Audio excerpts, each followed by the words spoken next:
Eu vou tentar me controlar pra não chorar, então. Oxi, e Mas... desde quando a gente Quem é que liga pra impediu de isso? chorar nesse podcast? Quem Diabo nunca chorou nesse liga. podcast não é a gente. Não tem condições, eu não sei superar This Is Us ainda, não consegui. É recente ainda. Você pensa que o relacionamento de vocês terminou não tem nem uma semana, então Verdade. é muito recente. E o meu foi ontem. Pra Pois mim é. terminou sábado, né? Que eu assisti sábado com o povo lá da igreja. Então, tem menos de uma semana. Doloroso. Aí, e de vez em quando você vai lembrar da ex. Aqui é no caso da série, né? Tô falando da série.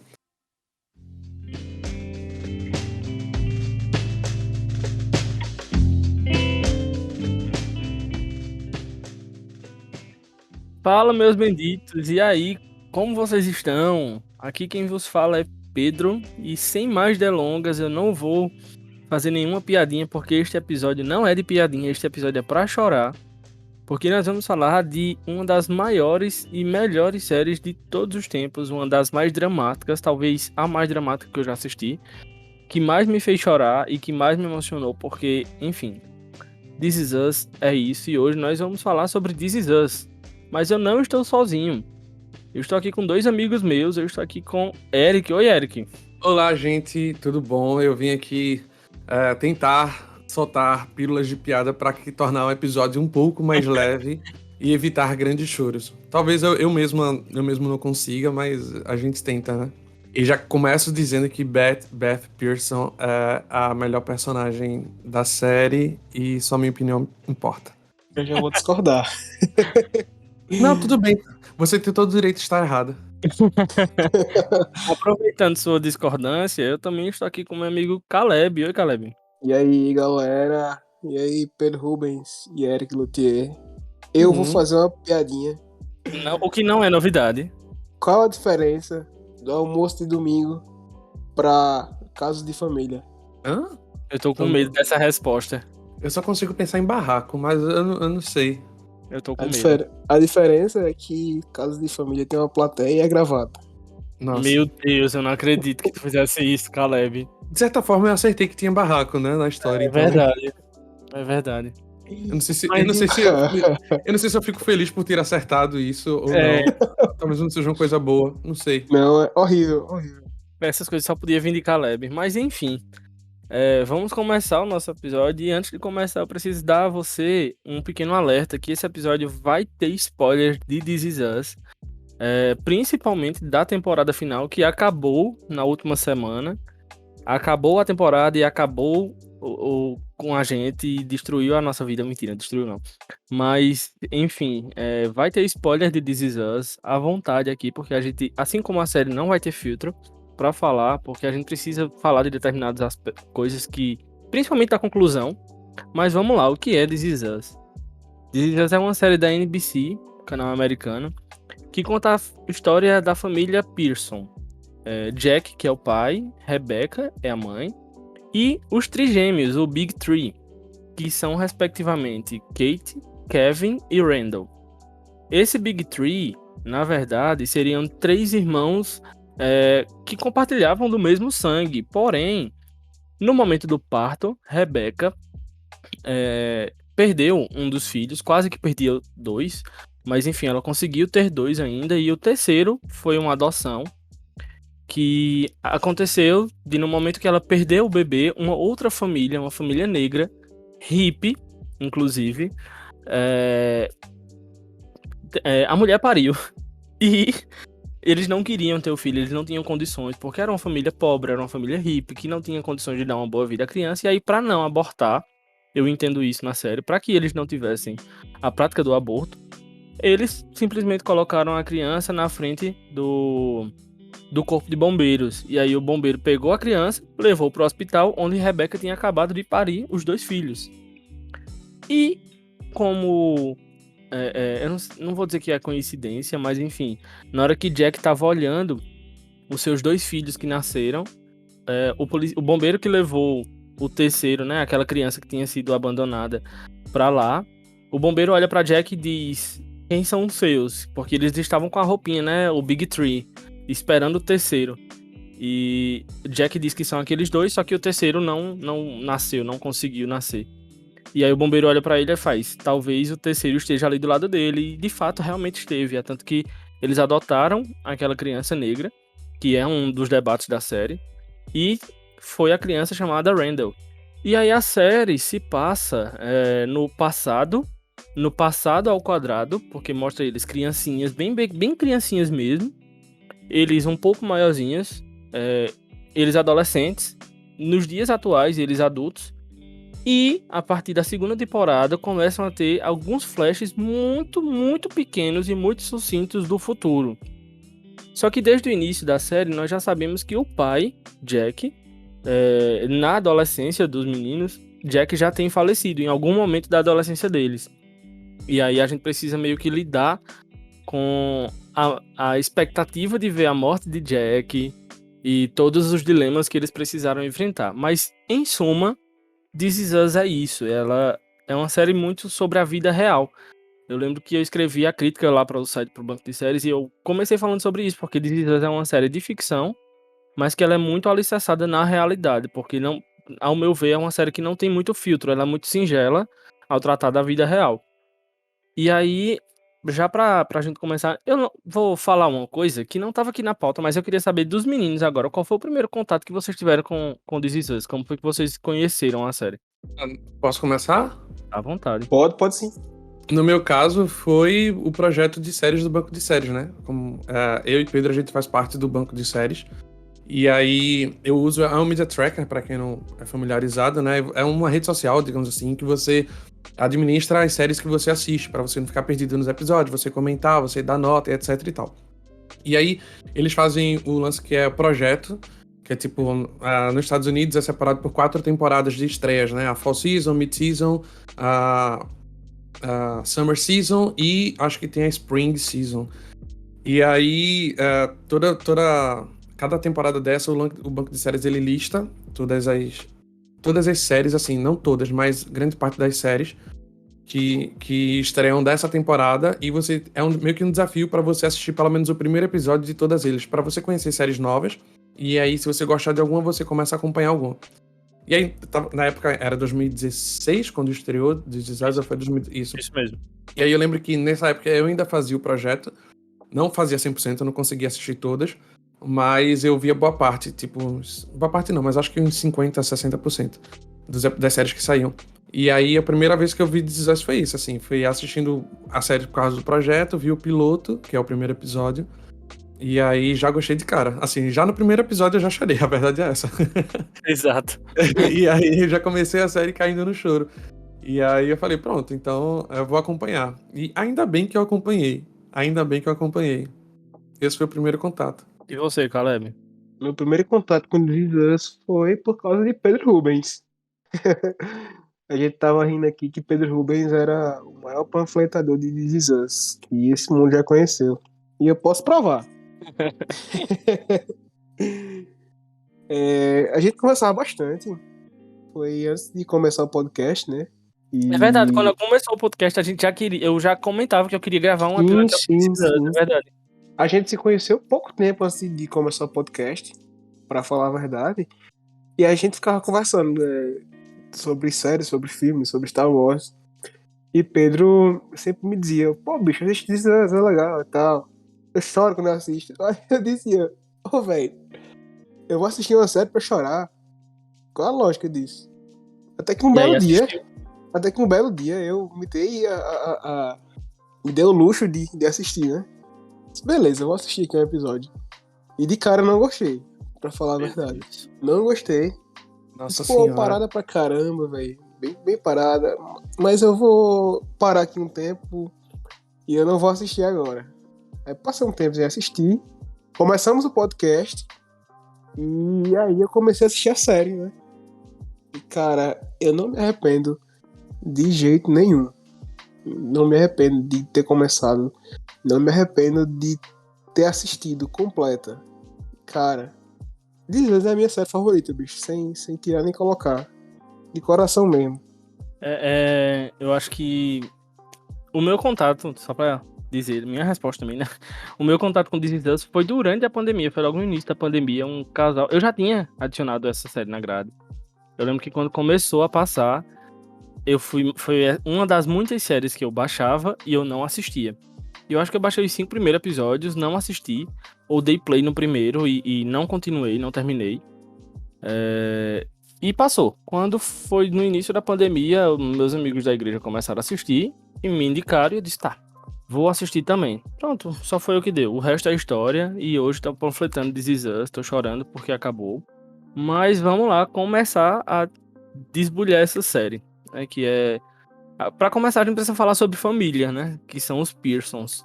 Que, como o Eric muito bem disse, antes da gente começar a gravar, é a perfeita família imperfeita.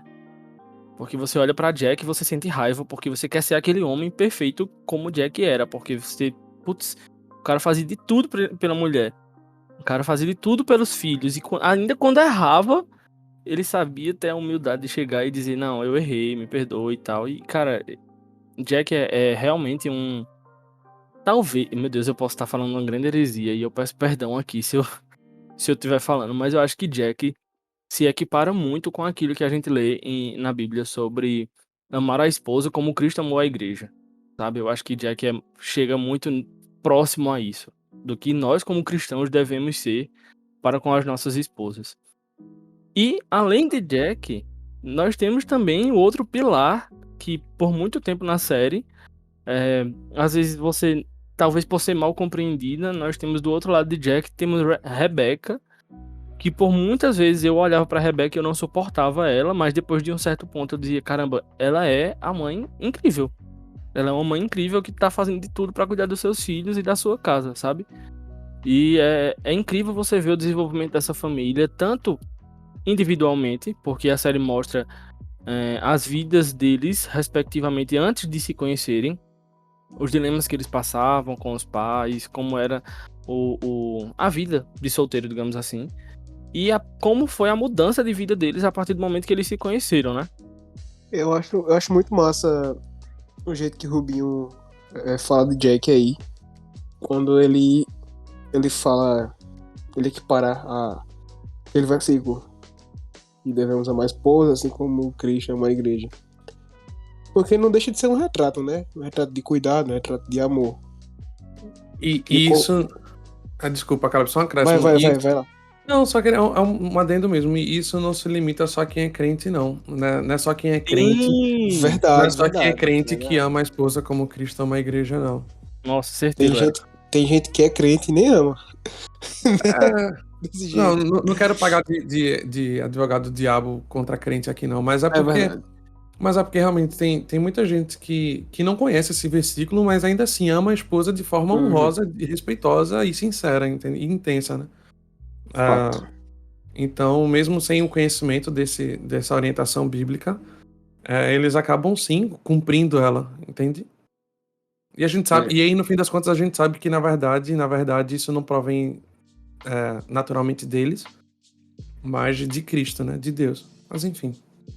Sim. Pode continuar. Eu tava falando de quê? Sobre o que eu comentei de Jack. Sim, velho, tem hora que dá raiva demais, pô, de Jack. Caramba, velho. Por que tu é assim, bicho? Não tem um errozinho aí, não, velho. Assim, eu acho que a série demora um pouco assim, é um ponto positivo e um ponto negativo da série, eu acho, assim. Na verdade, eu acho que a série, ela começa pintando realmente Jack como essa pessoa perfeita e que sem defeitos e parece ser uma personalidade inalcançável, né? Um patamar inalcançável. E aí, talvez ele tenha se tocado nisso a tempo, a ponto de conseguir jogar uns defeitozinhos em Jack, né?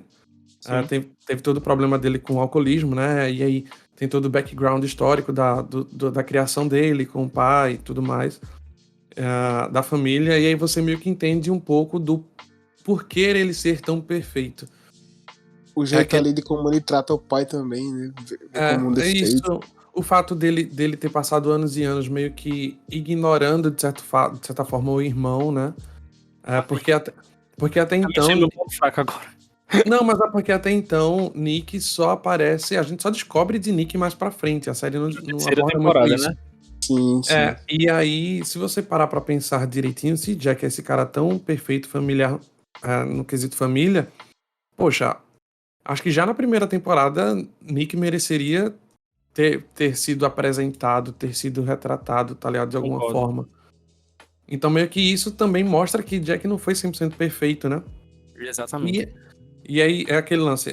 Mas assim, dentro do núcleo familiar dele, enquanto pai, a gente entende algumas atitudes dele baseadas. Aquele lance que eu não sou psicólogo e não tenho fundamento nenhum pra estar falando isso, além da minha própria percepção das coisas. Ou seja, a fonte é minha cabeça mesmo. Que tipo assim, se você passa por algum trauma da sua vida, eu talvez tenha aprendido isso com alguém e não saiba, não lembre.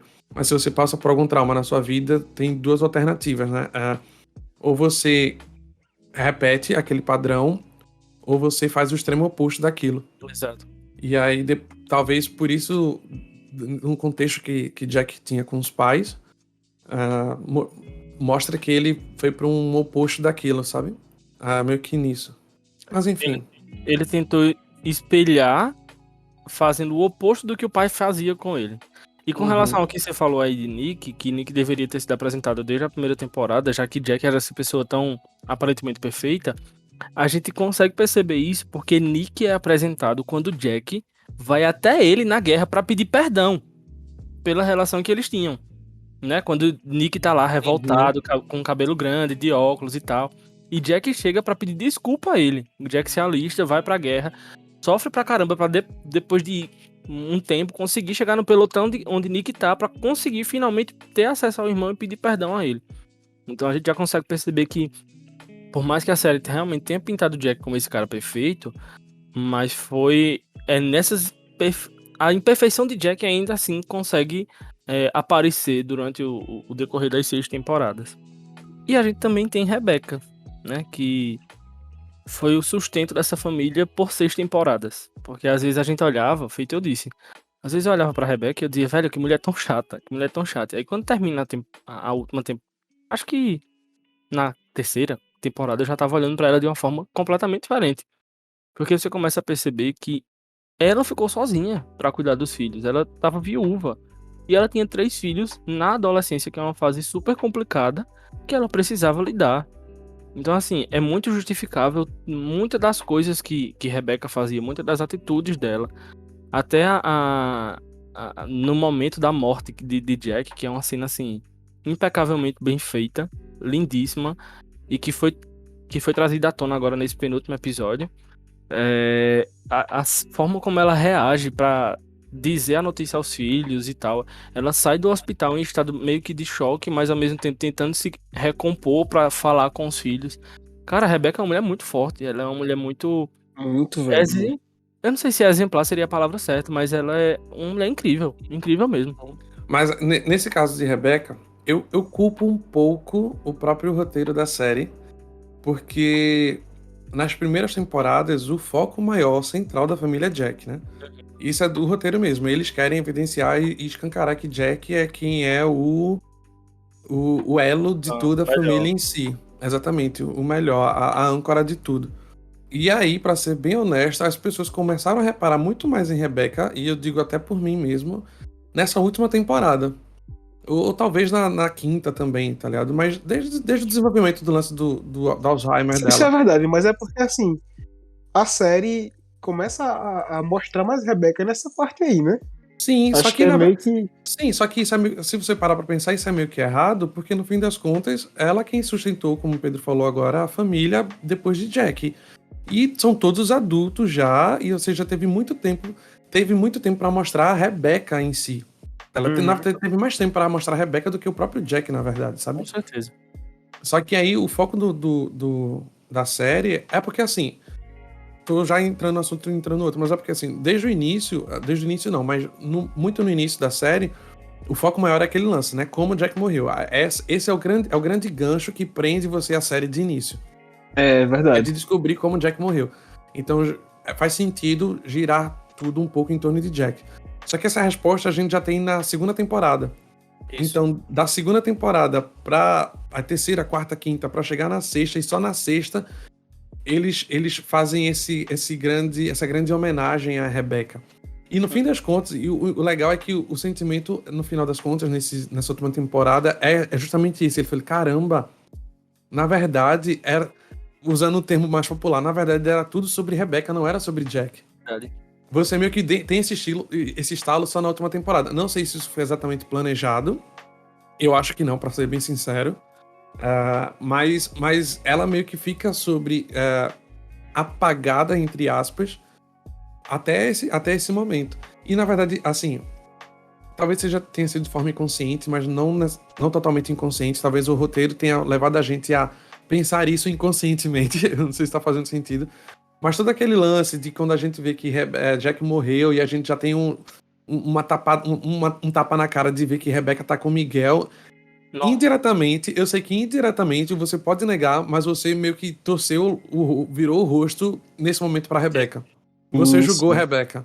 Eu joguei E demais. Miguel também. E Miguel também, claro. Miguel também, pô. Talarico morre cedo. Mesmo a gente não entendendo todo o contexto, mesmo a gente não entendendo tudo, enfim. Até porque o enredo só vai mostrar isso mais pra frente, né? Algumas coisas só são mostradas agora na 6ª temporada. Mas aí você fica, caramba, velho. Aí isso já gera meio que uma certa antipatia por esse lance de Rebecca, assim como os próprios filhos dela também não entendiam no início, né? Então, tudo isso vai meio que somatizando para que você não consiga enaltecer tanto Rebecca quanto enaltece Jack. E aí você só percebe isso depois, tá ligado? Eu disse que eu não ia soltar nenhuma piadinha, mas Caleb fez um comentário que a série prova exatamente o oposto. Caleb disse que Talarico morre cedo. E é o extremo oposto. Porque lá vem spoiler. Miguel ficou até as últimas com Rebecca e a série entregou um dos melhores episódios. Eu acho que assim, facilmente entra no meu top 10 episódios de This Is Us. O episódio de Miguel. Uhum. E desenvolver o personagem tarde demais. Eu tava tentando não usar essa expressão, mas eu acho que desenvolver o personagem tarde demais. Ele só ganhou um episódio na 6ª temporada, hein, minha gente? Na última. Só na última que ele ganhou um episódio. Exato. E um episódio que faz você amar o personagem. Porque, velho, a ideia... Ele nunca teve uma história de vida, né? Ele sempre tentava escrever a história de vida dele. Desde sábado que eu tô tentando lembrar qual é a frase específica que o pai dele fala a ele e depois ele tenta reproduzir para o filho. Só que eu não tô conseguindo lembrar, mas é algo com relação a essa questão de escrever a própria história. E, velho, Miguel não é nem... Eu não vou nem dizer que ele se redime, a série redimiu Miguel. Mas é que eu acho que a série não soube trabalhar a história de Miguel. Não quis trabalhar, não é nem que não soube, é que não quis trabalhar ao ponto da gente gostar dele com mais antecedência, sabe? Porque, infelizmente, a gente viu um episódio muito triste, e eu já tô quieto.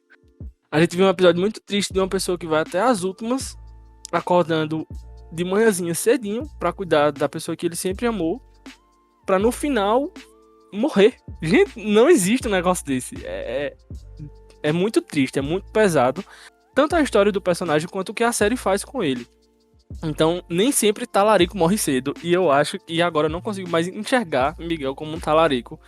Amo Miguelito. E, enfim, é isso. Não, pô, não dá pra chamar Miguel Talarico, não, tô zoando.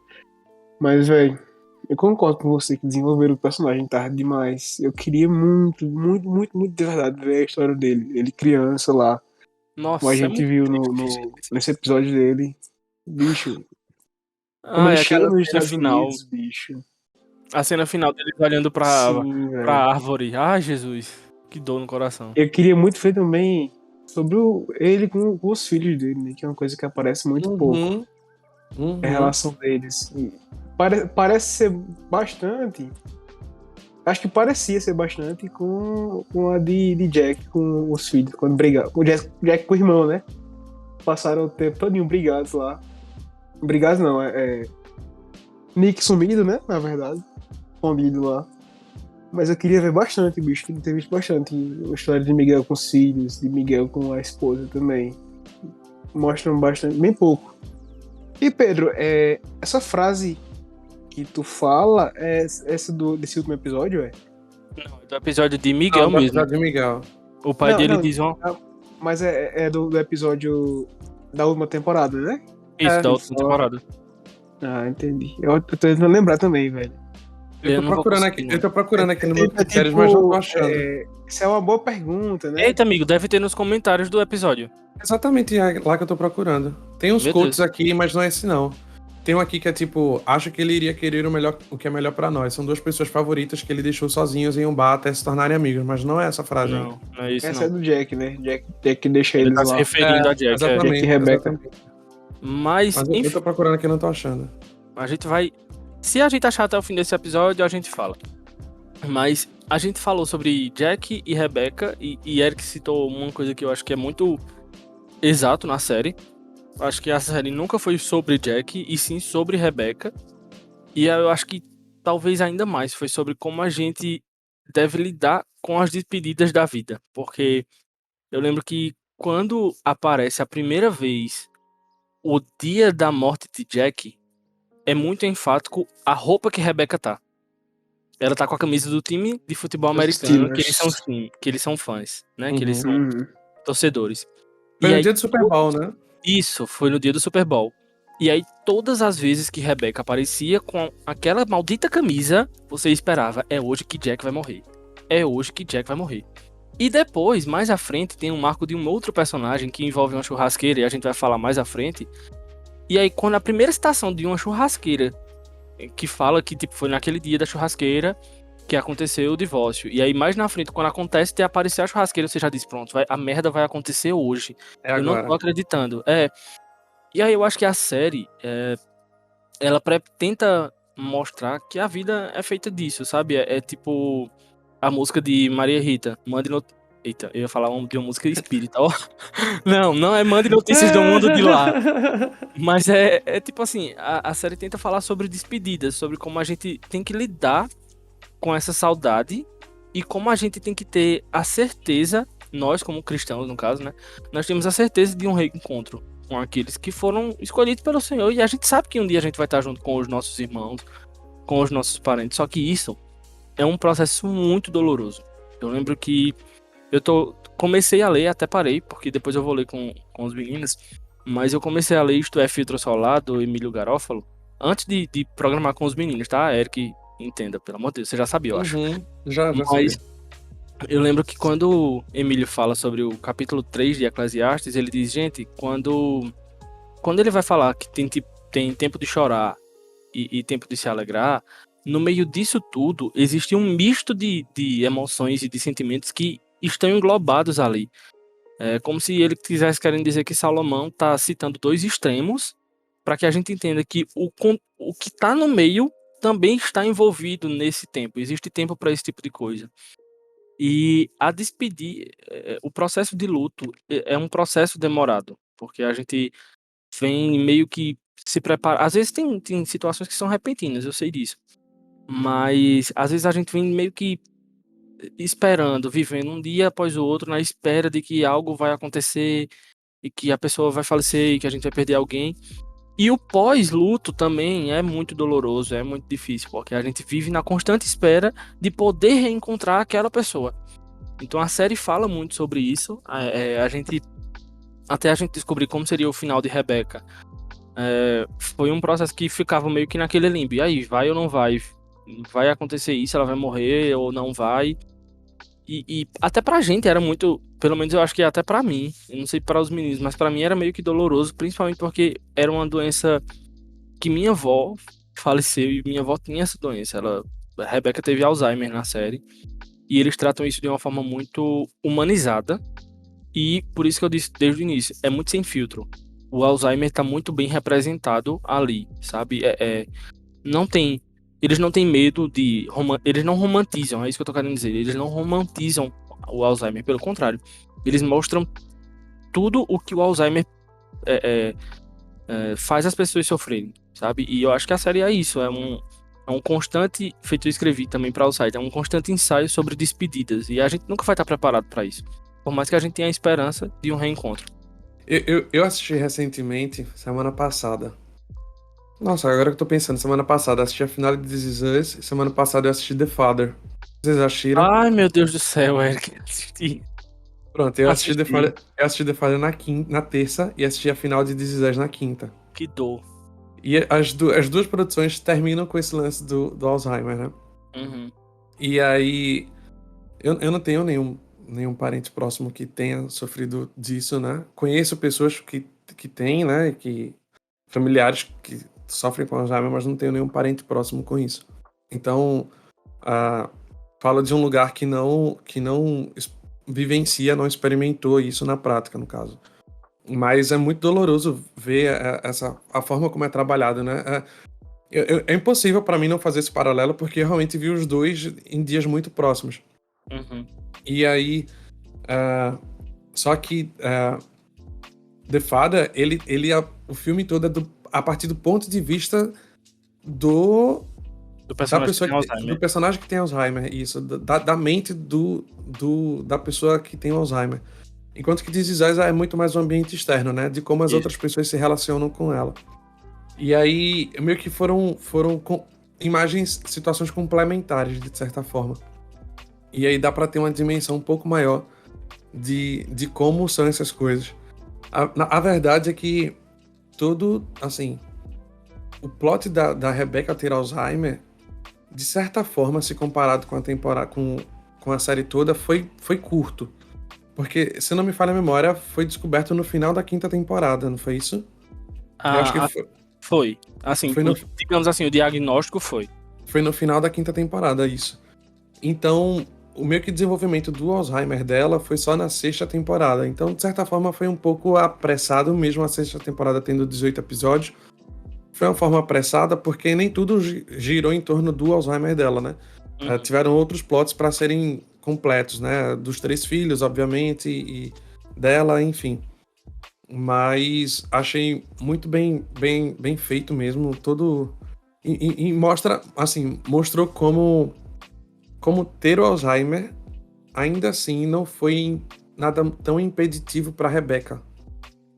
Como, por exemplo, mesmo já idosa com Alzheimer, teve aquele episódio de Jack, né? De quando Jack, no caso não Jack Pearson, o pai, Jack o neto, no caso, né? O filho de Kate com Toby. E aí, quem teve o estalo foi Rebecca, tá ligado? Sim.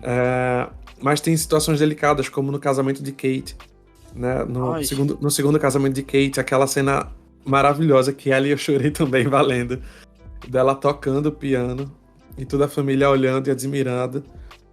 E é justamente quando Randall dá aquele discurso maravilhoso sobre como o tempo parece que acelera nesses últimos dias, né? E aí ele traz todo esse lance de perda. E aí eu acho que foi até bom, eu não planejei falar isso, mas foi até bom ter pensado nisso, porque talvez de todos os personagens ali, Randall seja o que mais teve contato com perdas.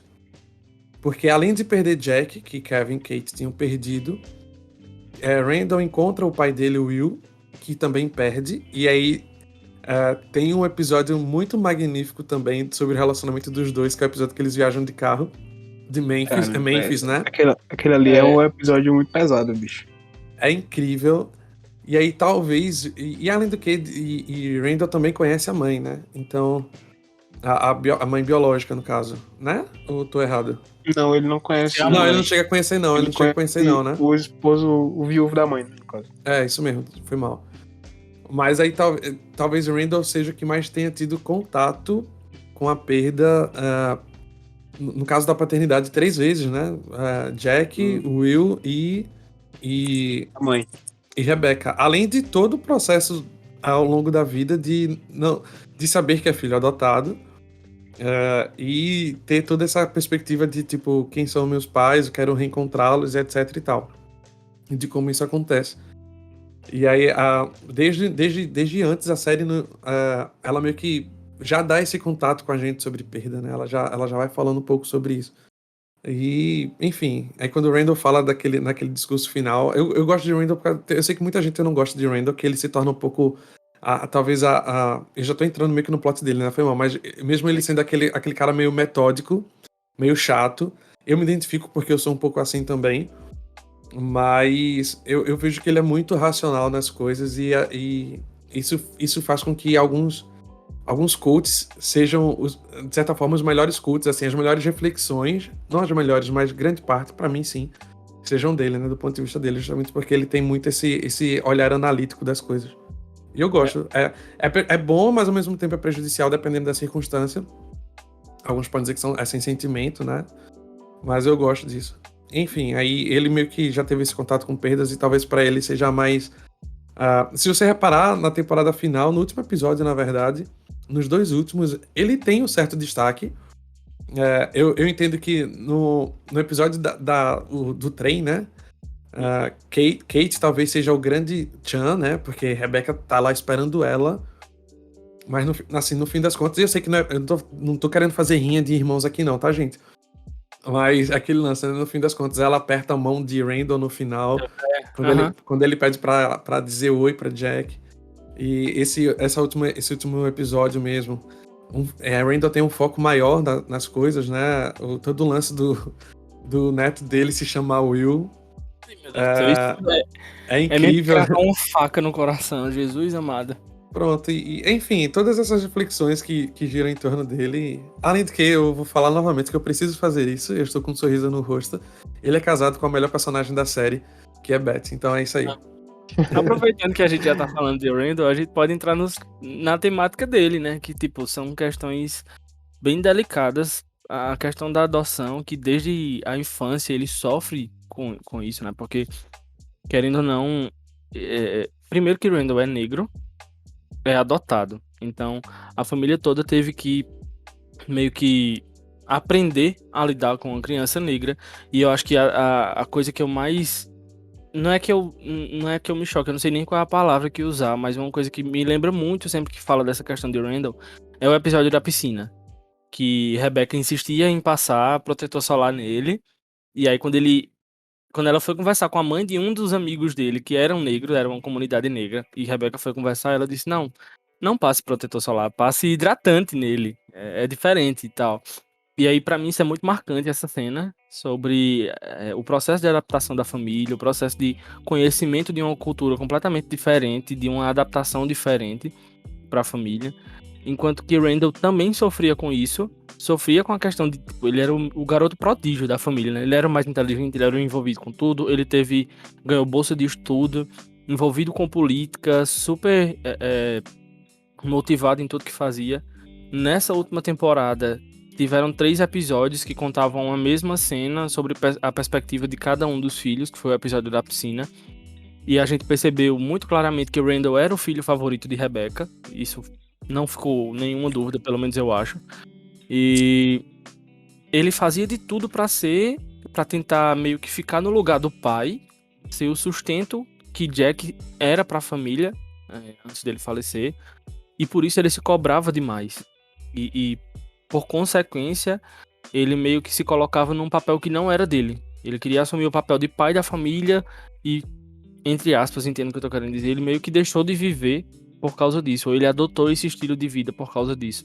Ele meio que queria ser o paizão ali, né, velho? De resolver tudo e tal, de querer, sei lá, carregar tudo nas costas. E assim, entenda que eu não tô falando isso como sendo algo 100% negativo. Não é negativo, não. Eu não acho que é negativo. Eu gosto de cuidar dos meus amigos, eu gosto de ter esse cuidado com as pessoas mais próximas a mim, seja parente, seja amigo, enfim. Mas chega um ponto, tem que ter um limite, sabe? Tem que ter um limite para que não seja prejudicial.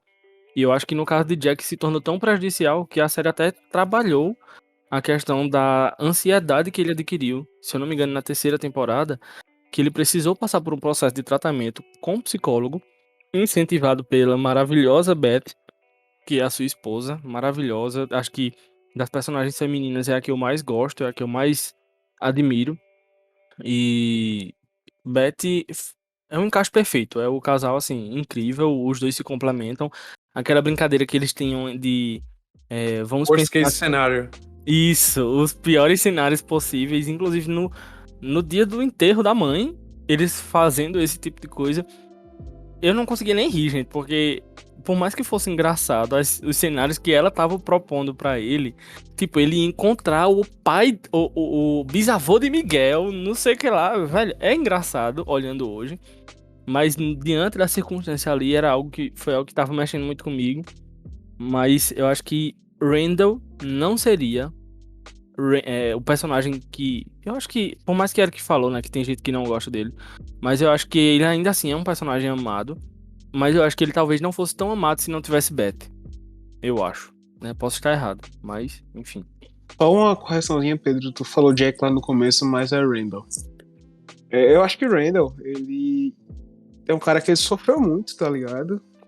E que ele tenta meio que compensar esse sofrimento dele e tudo que ele. Todos os problemas dele ali com isso que Rubinho falou, de querer carregar o mundo nas costas, de querer resolver as coisas dos outros, de querer meio que tornar o mundo dele ali, as pessoas ao redor dele, um lugar melhor. O que é uma coisa que não é tão boa, né, como o Rubinho falou aí inicialmente, mas que tem lá os seus benefícios. Ou que não é de todo bom, mas que tem os seus malefícios, para falar a verdade, né? E essa questão da ansiedade dele também foi uma coisa que me fez me identificar com ele. Eu já tive algumas crises de ansiedade por aí, poucas, mas tive. E era bem parecido com as do Reynolds, tá ligado? A questão de ficar sem ar e de ficar ali no chão, em posição fetal, eu me identifiquei bastante. Mas Randall, apesar de não ser meu personagem favorito, né? É um ótimo personagem. Eu gosto dele. Hoje eu gosto de Randall. Aprendi a gostar, né? No quesito Randall, eu tenho certeza absoluta de que a série poderia ter explorado muito mais sobre a questão racial de Randall do que ela fez. Eu sei que ela, desde os primeiros episódios, ela trata isso. E eu entendo que, tipo, pensando no contexto da série, Randall sendo um negro adotado por uma família branca e tal, com praticamente galego, os dois irmãos dele, né? Em décadas passadas, eu acredito que, sei lá, década de 70, 80, eles tinham 40 anos agora, então da década de 80, né? Mais ou menos isso. Então eu tenho certeza que tinham muitas outras questões que eles poderiam ter abordado na série, mas por uma questão de equilíbrio e de não ser o foco exatamente, eu entendo que a série não focava em questão de pautas raciais em si, era mais relacionamentos mesmo familiares. E eu entendo que foi uma decisão deles não abordarem isso tão a fundo e focar mais em como isso impactava a dinâmica familiar do que necessariamente o desenvolvimento de Randall pessoal ou profissional, sabe? Obviamente que eles tocaram nesse assunto, porque querendo ou não, isso faz parte da vida de Randall, mas eu tenho certeza que se eles quisessem, eles poderiam ter abordado isso de forma muito mais profunda, né? Ter dado um pouco mais de foco sobre isso. Mas que bom que eles não falaram também só sobre isso, né? Porque eu acho que ficaria muito distante do que a série, da proposta da série mesmo. Podiam até acabar falando de que a série entrou pro lado da militância desnecessária e tudo mais, enfim. Porque até de certa forma, acho que realmente seria meio que isso.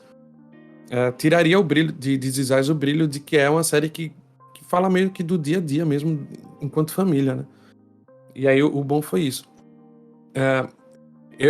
O que eu acho de Randall como esse papel de ser o pai de família, né? De querer adotar essa imagem.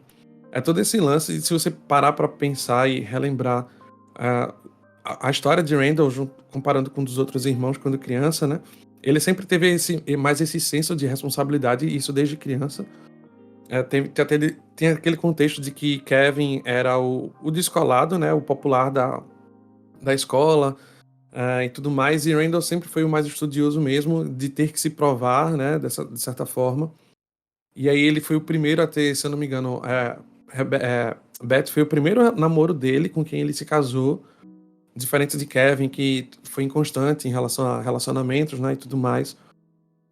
Randall foi o primeiro a ter filhos, a ter as filhas dele, né, e 2 filhas dele e mais uma filha adotada, que é Deja. Então talvez seja meio que natural esse senso dele de que até mesmo no relacionamento com Rebecca, ele meio que querer adotar esse posicionamento de firme, de ser pai, de querer resolver a situação, de querer tomar as decisões. Porque no fim das contas, é como a gente falando, né? Tipo, quando você tem dependendo da sua criação, ou você faz o extremo oposto, ou o padrão se repete. No caso de Randall, nesse caso, em relação à infância dele, eu meio que vejo ele meio querendo repetir isso. E aí, isso nem sempre é positivo, né? A gente vê, por exemplo, quando isso gera uma série de atritos com o Kevin, e a gente sabe que esse é um dos pontos da série que mais mexeu comigo em relação a This Is Us especificamente, é o relacionamento de irmãos entre ele e Kevin, porque eu e meus irmãos também não temos um relacionamento muito forte de amizade, mas como a gente vê também, quando ele meio que desconta essa rigidez, esse controle exacerbado dele na relação de Deja com Malik, né? Que aí eu particularmente não concordei com a decisão que Randall tomou, da forma como ele agiu em relação a Deja e o relacionamento dela com Malik. Foi horrível. Até então, não teve nenhuma retratação dele acerca disso. Ele ficou por isso. E só no final, nas cenas do futuro... Subentendido, né? Só no final, nas cenas do futuro, que a gente vê que Deja ainda tá com Malik, inclusive que Malik é o pai do bebê de Deja, né? Graças a Deus. Ainda bem, mas até então a gente não sabia se ele tinha continuado ou não. Até então ficou muito solto. A série ainda tenta enganar a gente achando que é Marcos, né? O menininho lá do acidente. Mas a série não conseguiu nos enganar. Mentira, ela mesma mostrou a verdade. Mas aí Randall tem isso. Assim, é porque é muito complicado a gente querer analisar os personagens de This Is Us e colocar dentro da caixinha, justamente porque a série fez um trabalho tão bom em mostrar a complexidade dos personagens, sabe? E mostrar que nem tudo a gente não é isso, a gente não é preto no branco, a gente não é algo padronizado, certinho, que você consegue definir exatamente o que a gente é. A gente é, de certa forma, muito volátil. E isso não é necessariamente ruim, na verdade. É muito bom a gente poder amadurecer e mudar de opinião. É muito bom a gente aprender com algumas coisas e mudar para outras coisas. Então, imagine que This Is Us, ele trata 4 gerações de família, né? Ele trata desde os pais de Jack, a infância de Jack, no caso, com Jack sendo pai, com as crianças e os filhos das crianças já adultos, no caso, nessa última temporada, né? Então, são 4 gerações. E aí, pra gente tentar categorizar ou pontuar alguma coisa assim, só agora nesse podcast vai ser muito complicado. Porque é uma teia enorme, né? E tipo, o relacionamento de Randall com Kevin era mas ele podia ser muito falho nisso, sabe? Dele ser muito duro com Kevin. Às vezes ele era rígido desnecessariamente com Kevin. Ele era injusto com Kevin. A briga dos dois, pra mim, assim, eu assistindo, eu fiquei triste. Eu sabia que aquela cena, obviamente, eu sabia que aquilo era uma série de ficção, mas eu me senti muito mal ouvindo algumas coisas daquela lá, tá ligado? Eu me sinto muito mal. E a minha vontade de chorar agora é lembrando das coisas que um disseram pro outro, porque, bicho, eu digo assim, se eu não briga, graças a Deus nunca aconteceu, mas se eu brigo com meu irmão falando aquelas coisas, eu não sei como eu reagiria. Se eu ouço aquilo, ou mesmo se eu sou capaz de falar aquilo, que eu não duvidaria, obviamente, eu não boto mão no fogo nem por mim. Mas é muito pesado. Só que, por outro lado, você vê a relação de Randall com Kate, já é outra coisa. Na verdade, dos dois irmãos com Kate, já é mais protetor. A cena deles dois protegendo Kate de meu irmão é uma coisa linda. É linda, mas assim, talvez pelo contexto, pela forma como modificaram o personagem de Toby, é meio que a cena em si é justificada por toda a série, né? Eles eram aqueles irmãos, mas eu ainda fiquei meio que com aquela cena entalada na garganta, porque aquele não é o Toby que a gente conheceu. Mas enfim, daqui a pouco a gente fala sobre ele. Mas enfim, só pra terminar, é meio que isso, assim, né? Entenda que talvez Randall tenha crescido num ambiente em que era muito como tu botou aqui na pauta, né? O senso de pertencimento. Talvez não, a série mostrou isso, né? Que por vezes ele não se sentia pertencente àquela família, justamente pela diferença racial dele. Exato. Então, o máximo, é meio que compreensível você entender que o máximo de coisas que ele pudesse ter no controle dele daria uma sensação de segurança, já que por toda a infância, já que por boa parte da vida, ele não se sentiu seguro, pertencente a um lugar.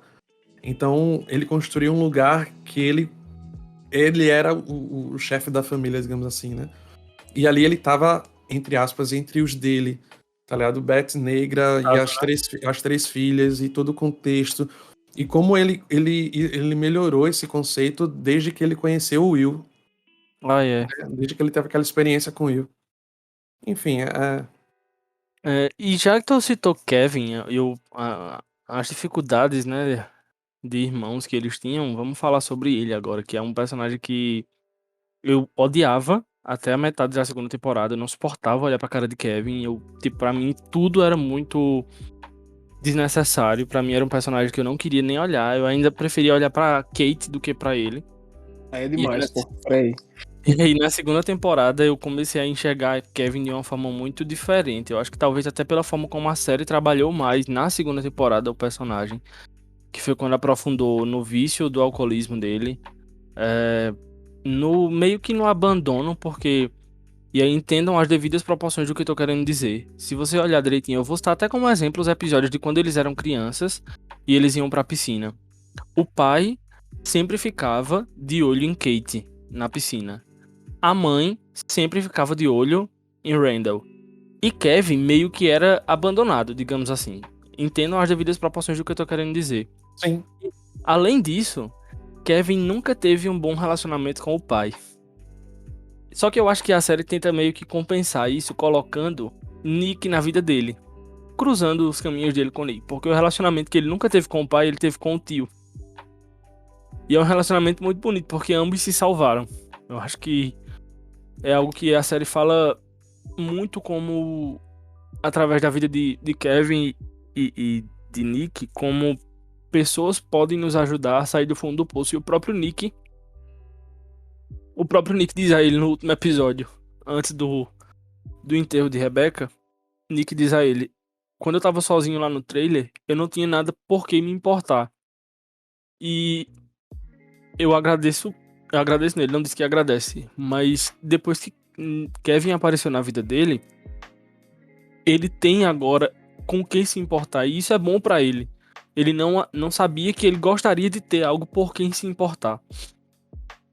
E o arco deles dois juntos, pra mim, é meio que uma compensação de Kevin ter com o tio tudo aquilo que ele não conseguiu ou que ele não quis ter com o pai, pela revolta que ele tinha por causa da questão dele ser um filho que foi pra longe, foi tentar a vida como ator, se casou muito cedo, traiu a esposa muito cedo também, é, entrou na vida do alcoolismo e ele meio que julgava o pai, porque é como se ele tivesse herdado esse vício do alcoolismo, porque o pai também era, por um certo período de tempo, ele foi alcoólatra.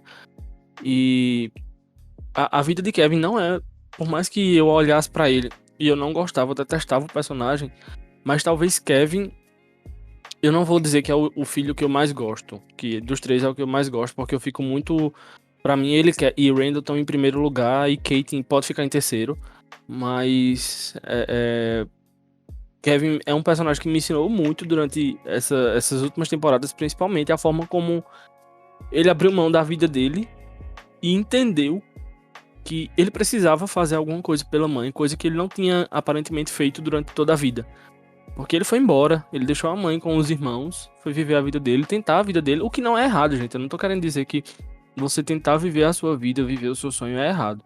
Mas a forma como Kevin fez isso talvez tenha soado errado, entendeu? E aí ele tenta meio que fazer pela mãe e viver o restante da vida dele cuidando da mãe, reconquistando o primeiro amor da vida dele, o único amor da vida dele, que é uma cena assim, é um episódio muito lindo, muito fofinho, muito bonitinho. Mas eu vou tentar falar menos de Kevin, porque se eu for tocar no assunto de Nick de novo, eu não vou conseguir me controlar. Agora é com vocês. Cara, Vai, Caleb.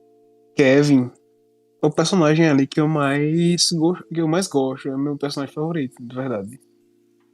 Não, mentira, é Nick. Mas Kevin tá em segundo lugar. E entre os três filhos é o meu favorito, sim. Randall é o segundo, Kate em terceiro. Vou fazer que nem Rubinho. Mas o que mais me chamou a atenção em toda a história de Kevin é justamente esse arco meio que de redenção, né? Onde ele começa ali um personagem totalmente odiável, uma pessoa horrível, né? Que trai a esposa ali, que se envolve com bebida, com drogas, de certa forma, né? Que ele fica tomando remédios controlados também, e ele meio que exagera nisso. Uma pessoa que foca muito no que é material dele aí, que não se importa tanto com a família, mesmo se importando um pouco, mostra que não se importa o suficiente. E se tornar a pessoa que ele se tornou na série ali, né? Aquele pai, não vou dizer que perfeito, mas um bom pai para os filhos dele. Ele se muda de cidade, né? Pra ficar perto dos filhos. Fica dormindo no sofá da Ele mora na Kate, garagem. Na na garagem. garagem da Kate pra cuidar dos filhos. Tem que viver com o Toby chatão pra caramba com ele. Um relacionamento horrível também. Só pra ficar perto dos filhos. E conquistar o primeiro amor dele ali, o verdadeiro amor dele. Bicho, foi lindo demais aquele episódio ali. Caramba. Eu tava perguntando a Pedro o nome daquela música que tocava no final do episódio 16, que é To Build a Home, né? Mas a música que toca de Kevin e Sophie nesse episódio lá, onde ele reconquista ela, é muito massa também. Aquele episódio todo é muito perfeito, muito bonito, velho. De verdade. E o que mais que eu mais me identifiquei com o Kevin, né? Foi essa parte dos relacionamentos que ele tinha com os pais, que não era tão bom, mas ao mesmo tempo era bom, né? Porque, tipo, ele demonstrava de certa forma que ele amava os pais e tal, mas que muitas vezes ele meio que, sei lá, demonstrava tudo ao contrário, né? O abandono da mãe dele ali no começo, o jeito que ele tratava os irmãos, brigando e tal, coitado de Randall, velho. Caramba. Cada coisa que Kevin fez ele passar. E outra coisa interessante é a ligação dele com Kate. Aquela parada de gêmeos que todo mundo fala, né? Que gêmeos têm e tal. Queria. Achava muito, Eu acho muito massa isso também. Sempre tive vontade. também acho massa, velho. Achava muito bonito, bicho, quando eles estavam juntos e tal. Mesmo que Kate, pra mim, seja um personagem Eles sempre foram muito mais chato. próximos os dois, né? Sempre Sim, foram sim, confessar as coisas um pro outro. Sim, apesar da Kate estar ali no meio dos dois, né? Uhum. Ela era massa tanto pra um quanto pra outro. Meio que a metadezinha ali, entre os três. Eu falei que eu me identificava mais com o Kevin já, né? Falou. Outra coisa que eu achei muito bonito com o Kevin, bicho, foi a história dos amores dele. Só uma temporada? Caba safado do caramba, na série toda, sabe? Ah, tá. Rodou o mundo todo, bicho. Foi pai. Quase se casou com a minha lá, a amiga da Kate. E no final ele terminou com a Sophie, velho. Foi muito lindo, bicho. Lindo. Finalmente. Boy. Finalmente, né? Eu fico encantado, boy. Muito lindo, bicho. Eu torci muito por aquilo ali, velho. Quando a Sophie apareceu ali, eu disse, Quem não é não torceu possível. por isso não tinha coração. Não é possível. Não é possível. Não pode ser. A Sophie. E, velho, acho que é o maior fanservice da história, né? Depois de 3 Homem-Aranha juntos. Não, e assim, faz sentido. Tinha que ser ela. Tinha que Desde, ser, tinha que ser. desde que eles se separaram, que todo mundo comentava, né? Caramba, ele perdeu a chance de ter a mulher perfeita pra Uhum. vida dele. Sabe, é tipo... Eu ia dizer que é na mesma proporção que Randall e Beth, mas, enfim, é quase Eu lá. acho que não, mas. Sabe, acho que é o casal perfeitinho, sabe? Sei lá.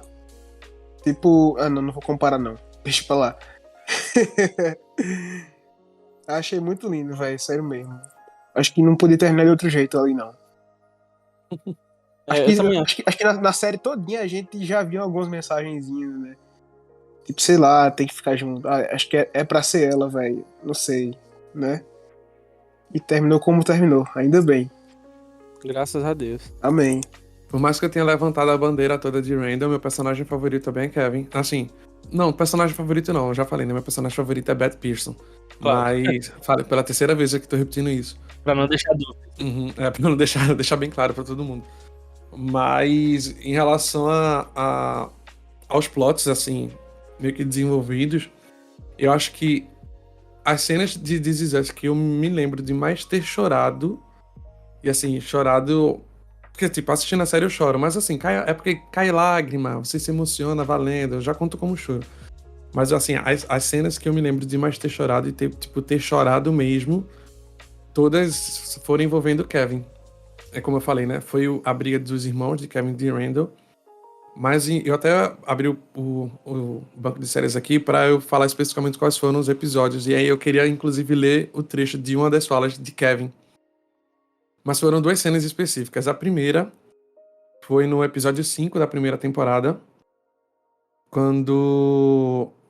É isso mesmo. Quando o Kevin pinta o quadro para a sobrinha dele. Sim. E aí ele tem esse discurso no final. E eu vou ler esse discurso aqui porque eu preciso ler. Ele fala assim, então... Pintei isso porque eu acho que a peça é sobre a vida, sabe? E a vida é cheia de cores e cada um vem e adiciona mais cor à pintura. Mesmo que não seja muito grande a pintura, vocês veem que continua para sempre, em cada direção. Tipo, para o infinito, sabe? Porque a vida é meio assim, certo? É bem louco que 100 anos atrás, um cara que nunca conheci veio para esse país com uma mala. Ele teve um filho que teve um filho que me teve. Quando pintava, pensei, talvez essa seja a parte dele, e aqui embaixo seja a minha parte da pintura. Pensei, e se todos estivermos na pintura toda? E se estávamos na pintura antes de nascer? Se estivermos nela depois de morrer? Se as cores que continuamos adicionando, e se continuarem ficando uma em cima da outra, até que um dia não somos mais cores diferentes, somos uma coisa só, uma pintura. Meu pai não está mais entre a gente. Ele não está vivo, mas está com a gente. Ele está comigo todos os dias. Tudo se encaixa de alguma forma e mesmo que vocês não entendam ainda, as pessoas que amamos morrerão em nossas vidas. No futuro, talvez amanhã, talvez daqui a alguns anos. É bem bonito se for pensar que só porque alguém morre, só porque não pode mais vê-los ou falar com eles, não significa que eles não estão na pintura. Acho que esse é o intuito da coisa. Não existe morte, não tem você, ou eu, ou eles. Somos só nós. Essa coisa desleixada, selvagem, colorida e mágica que não tem começo e nem fim. Isso bem aqui. Acho que somos nós. Esse é o discurso que Kevin dá pra... Acho que é Annie, né? Pra a sobrinha mais nova. Quando ele pinta o quadro. E você veja, isso aqui é a primeira temporada, o 5º episódio da primeira temporada. E a gente tava falando já sobre aquele lance da série lidar com essas perdas, né? Com essas despedidas. E já aqui no 5º episódio da primeira temporada, ele faz esse discurso falando muito sobre isso. Sobre, tipo, eu não sou só eu não sou formado só por mim. Eu sou formado por um monte de gente que participou. Esse trecho eu consigo enxergar facilmente em Notas da Xícara Maluca. Aham. Tipo, esse trecho estaria facilmente naquele livro. Tá ligado? Mostrando que, tipo, nada é por acaso. Você não nasceu por acaso. Você não é quem você é por acaso. Houve todo uma pensando já na ideia de que há um construtor por trás de tudo isso, né? Bicho, não tô querendo exaltar aqui a gente enquanto pessoa pra não parecer nada muito humanista. Mas, tipo, você tá aqui, pra que você chegasse aqui, aconteceram várias outras coisas. Tipo, por exemplo, pra que a palavra de Deus chegasse aqui, bicho, outros cristãos morreram muito. Morreram valendo, violentamente, tá ligado? Pra você chegar aqui, Cristo morreu para que tivéssemos vida e tudo mais. Enfim, teve toda a história que a Bíblia já conta, a história de redenção do povo, Deus elegendo um povo, tudo começou com Deus. Para que você chegasse aqui, Deus escolheu de antemão, escreveu os seus dias, enfim, traçou tudo muito perfeitamente para que você estivesse, nesse exato momento, ouvindo esse podcast. Entende assim? Você não é formado só por você, e trazendo já mais pro lado de relacionamentos, né? Bicho, você é fruto de relacionamentos que você tem com seus pais, com sua mãe, com seus irmãos, seja quem for, com seus amigos. E a vida é essa construção. Igreja é essa construção, né? Comunidade é essa construção. É um ajudando o outro, é um influenciando o outro. E não veja a influência no conceito moderno que as redes sociais redefiniram, né? Mas é um influenciando o outro, é um construindo junto com o outro, é um formando com o outro. Sabe? É meio que isso. E a vida é esse belo quadro. E a gente só vai ver essa pintura no final de tudo, como ele fala aqui, né? Que talvez eu não seja a parte final, mas outras pessoas vão chegando e vão acrescentando mais cores, mais traços em cima de mim.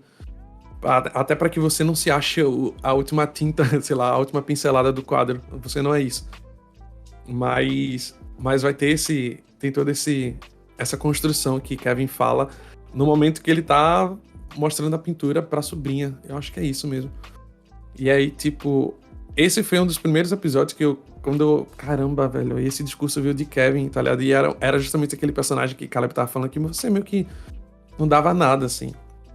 Talvez esses sejam um dos pontos fortes de Kevin, né? Desde o início a gente vê a vulnerabilidade dele. E essa questão de vulnerabilidade sempre me emocionou, me sensibilizou muito, porque desde muito cedo eu sempre fui muito ativo na igreja, sempre fui muito líder das coisas, enfim, das coisas que eu participo. E em igreja a gente sabe que infelizmente ainda tem aquela questão de tipo, você tem que ser perfeito ou aparentar ser perfeito para assumir determinados cargos, para fazer tais coisas. E aí você se blindava de mostrar qualquer vulnerabilidade, de conversar sobre qualquer coisa, né? Infelizmente ainda tem muito disso em igreja, né? Você não pode se abrir completamente para o seu pastor, porque você tem medo de, sei lá, ser afastado, de sofrer disciplina, entre aspas, né? Enfim, de qualquer outra coisa, de julgamento dos irmãos mesmo, e seja lá o que for. E aí você está mais disposto a manter uma aparência do que viver em comunidade sendo quem você realmente é, no sentido de expor mesmo suas vulnerabilidades, na ideia de ter apoio mútuo entre os irmãos. E aí eu sempre me identifiquei muito com Kevin por conta disso. E aí o primeiro, acho que um dos episódios mais marcantes para mim, acho que foi talvez o segundo episódio que eu dei nota máxima no banco de séries sobre This Is Us, foi o episódio da segunda temporada, o Number One.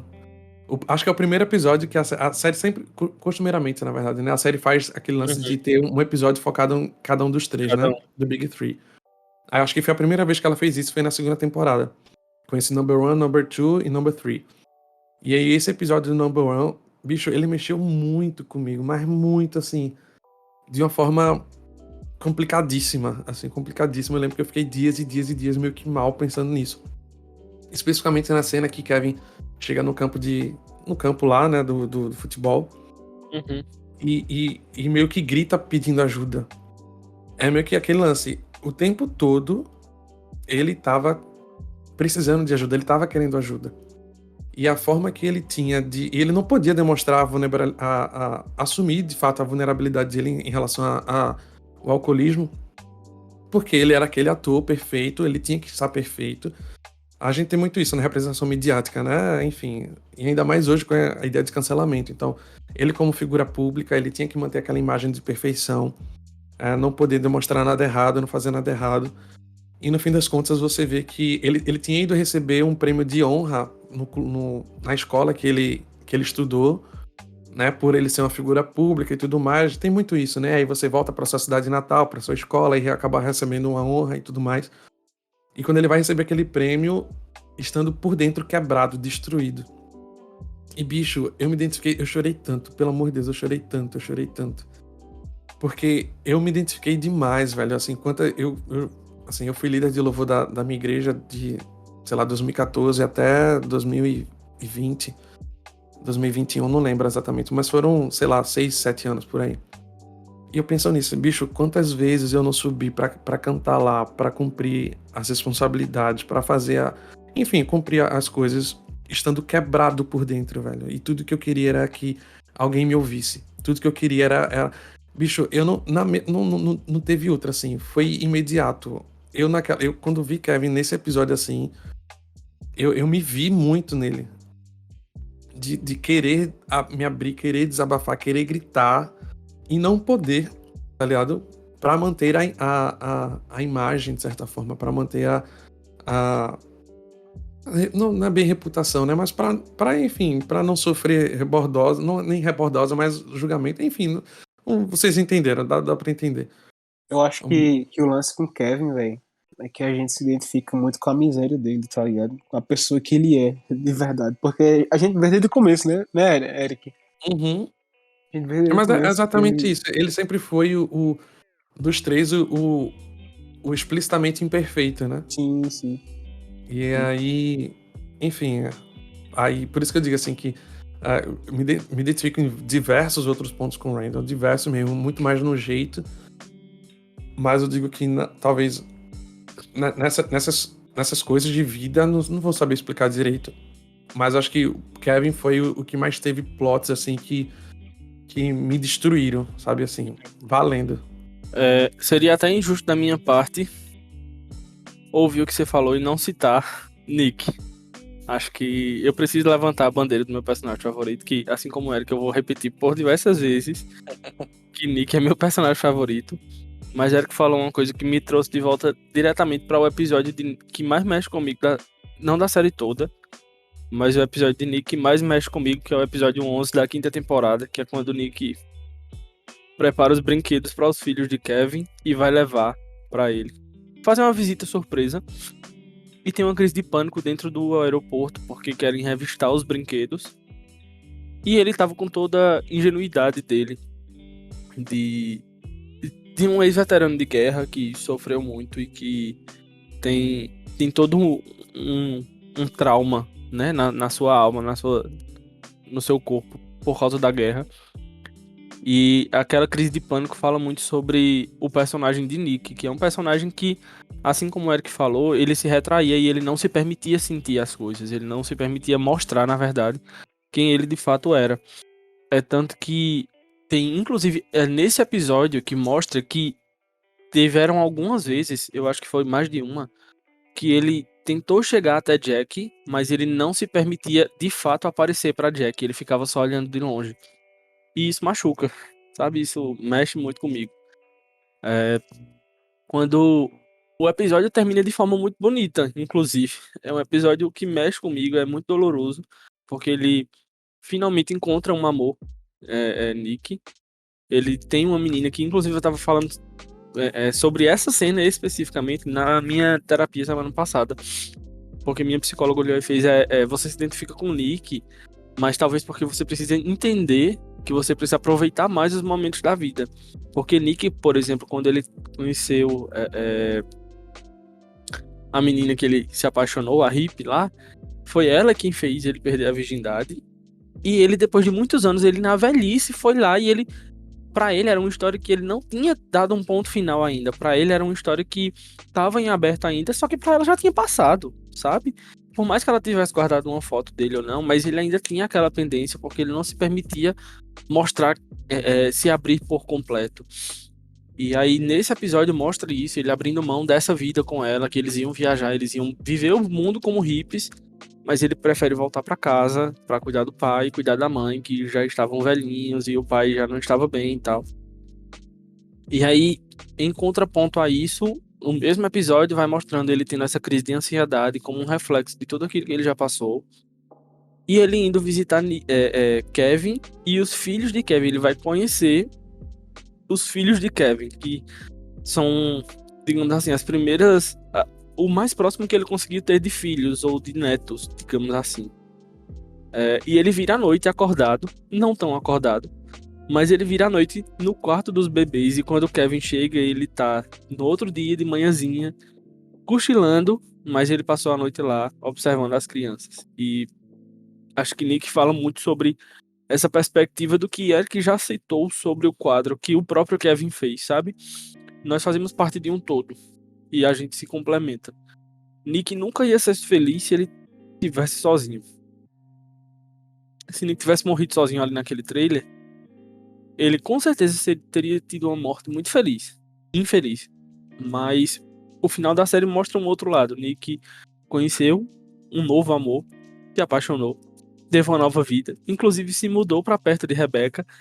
E eu entendo, né, que até o fim da sua vida ele viveu ao lado do seu novo amor e do seu sobrinho, que para ele era como um filho. Por mais que ele chamasse, terminar, a última frase de Nick na série é chamando Kevin de babaca. mas você entende que é aquela piadinha recheada de muito amor, sabe? Então, assim, eu não poderia deixar de falar sobre Nick, que é um personagem que mexe muito comigo. Eu não sei nem explicar, talvez, por que mexe tanto comigo, mas, enfim, me identifico demais com ele. E agora a gente precisa prosseguir, né? De alguma forma prosseguir. E tem Kate, que é meio que o pêndulo que tava no meio desses dois irmãos.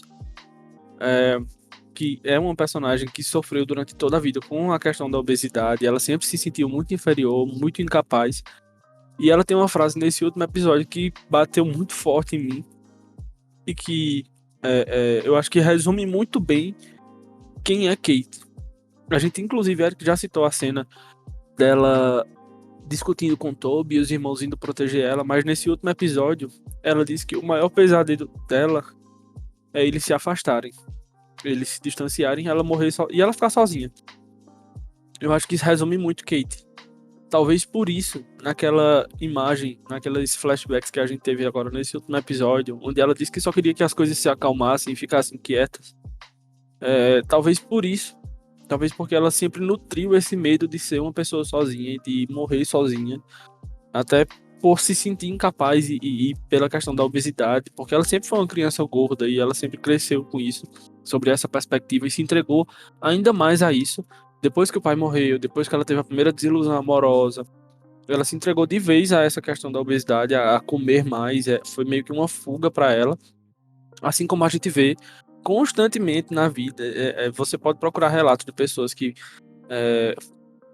viveram traumas e que se entregaram por completo para essa questão da obesidade, para a comida, e não é difícil de você achar pessoas assim, sabe? Por mais que eu não me identifiquei com Kate durante 5 temporadas, mas nessa última tiveram coisas que mexeram muito em pontos muito cruciais, e essa frase de Kate nesse último episódio foi algo que ainda fica remoendo aqui. Eu disse a Caleb ontem, antes da gente gravar, que é algo que eu vou levar pra terapia, porque eu preciso tratar isso.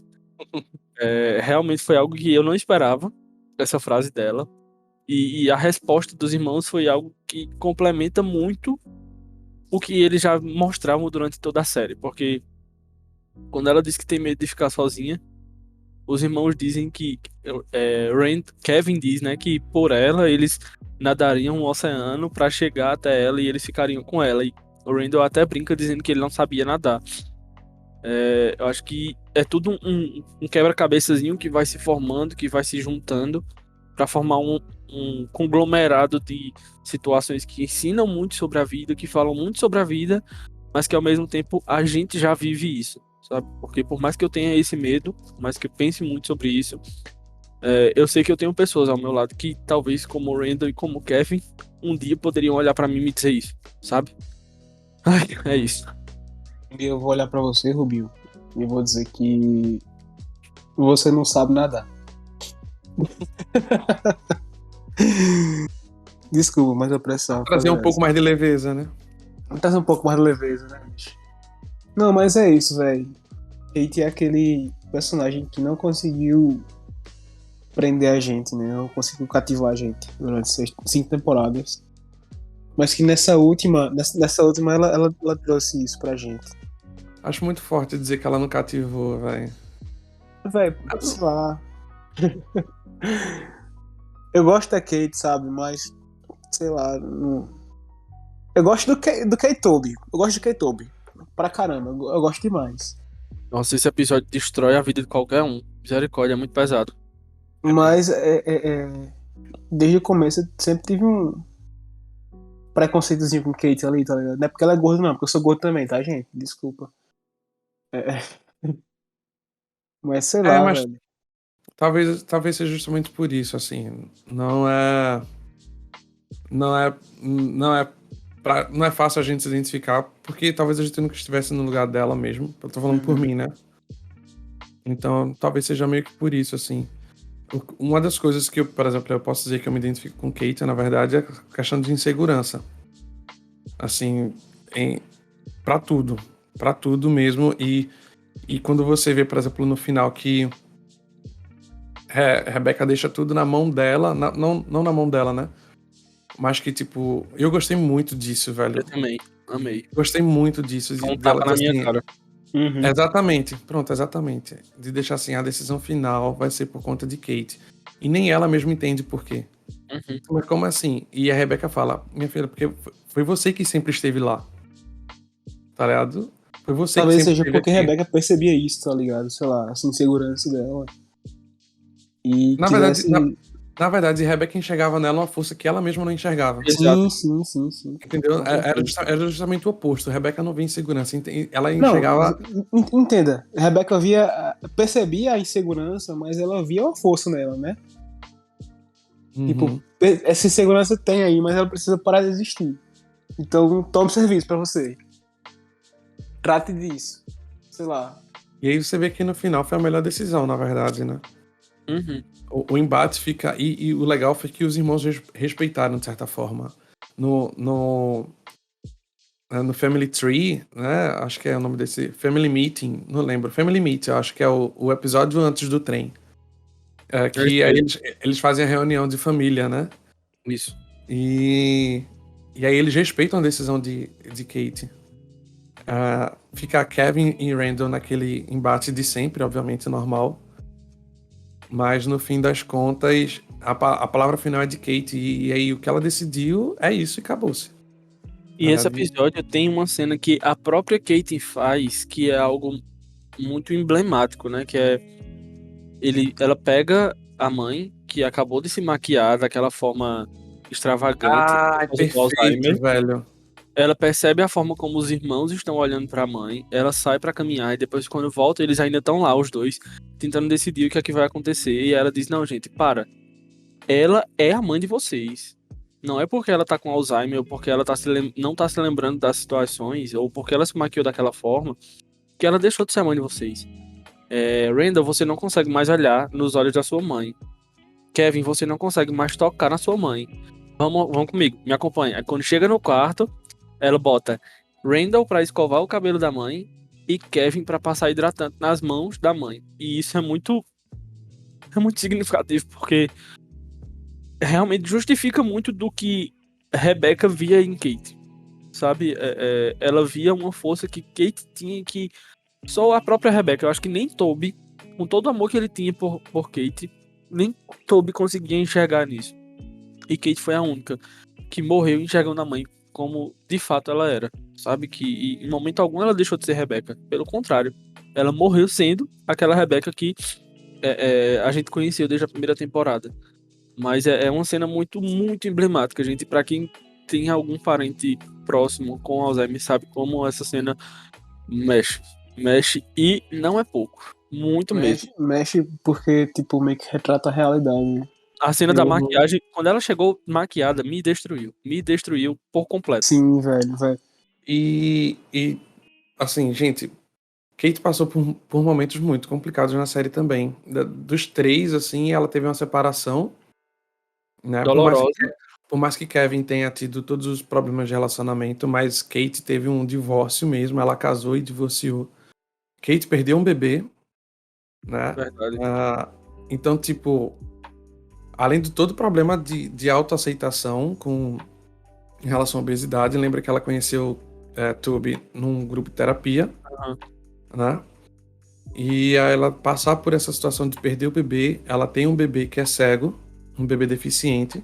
Que também foi uma luta pra ela segurar a gestação. Exatamente, por uma dificuldade da gravidez. E com ainda criança, o marido ser, de certa forma, ausente, né, por questões de trabalho, por mais que a gente não goste de como as coisas foram trabalhadas, mas é isso. Ela ter dificuldade na carreira dela profissional. Então, se você for começar a pontuar e a reparar as coisas, não foram coisas poucas também, e nem besteirinhas. São coisas que desestruturam uma pessoa, tá ligado? Desestruturam, assim, valendo. E aí você vê no final ela sendo essa pessoa de atitude, que toma as decisões, que toma a frente de tudo, e ainda ser o elo. Por exemplo, se a gente vê que Rebecca era o elo dos 4, Kate é o elo dos 3. Exato, sabe? com certeza. É uma passagem de manto, né? Uhum. Então, Tanto que a conversa, essa última conversa deles que eu acabei de citar, ele meio que, por mais que cada um esteja dizendo o que vai fazer da vida, ela é quem traz eles de volta para se unir e pensar numa perspectiva futura dos três juntos. Porque Randall fala sobre os planos para a política dele, Kevin diz que vai investir na ONG, e ela diz que vai implementar escolas para crianças cegas por todo o país. E aí é quando ela fala sobre o medo dela e traz de volta eles para a realidade de que os três são meio que inseparáveis, de certa forma. E lembrei de uma coisa importantíssima, meu Deus do céu, como eu tinha esquecido.